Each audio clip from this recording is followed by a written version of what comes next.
Scotia Group recorded a $7.28 billion profit for the 9-month period ended July 31 this year. That's a 31% improvement over the $5.56 billion reported during the same period last year. The bank recorded profit despite seeing a marginal decline in revenues, which amounted to $31.7 billion, a $350 million drop. Scotia says revenues continue to be heavily impacted by the COVID-19 pandemic, with the continued reduction in interest rates offered in the market and lower transaction volumes. Scotia Group CEO Audrey Tugwell-Henry says a number of segments performed well for the third quarter. Our mortgage portfolio showing an 11% growth year over year, strong double-digit growth in our deposit books, which indicates our ongoing confidence that our customers have in us.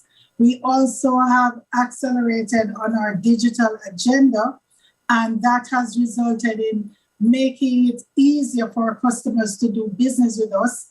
Mrs. Tugwell-Henry says most retail banking transactions are now done online. Today, only 4% of total retail transactions happen in a branch. 96% of those transactions happen on one of our non-branch or digital platforms.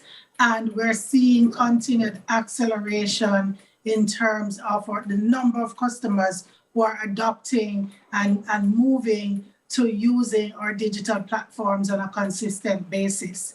The digital strategy continues to aid the bank, especially in light of the extended lockdown periods. The impact of this will be reflected in the current quarter's performance.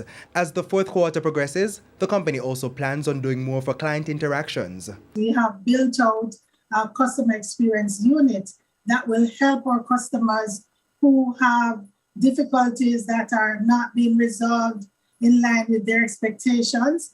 Those issues can be escalated up to our customer experience unit for a specific focus. For the Business Day, I'm Javon Keys. $150.56 is the average selling rate for the U.S. currency.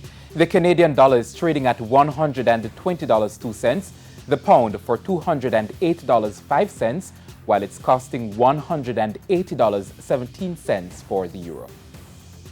The JC index declined by 2,069 points, while the junior market index fell by 32 points.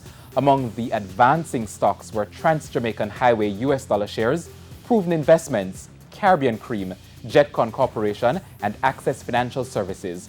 On the losing side were Epley Caribbean Property Fund Limited, Kingston Properties, Stationery and Office Supplies, Dolphin Cove, and Sterling Investments US dollar shares. And that's the Business Day. I'm Vashan Brown. Regional and international stories up next. Please stay with us.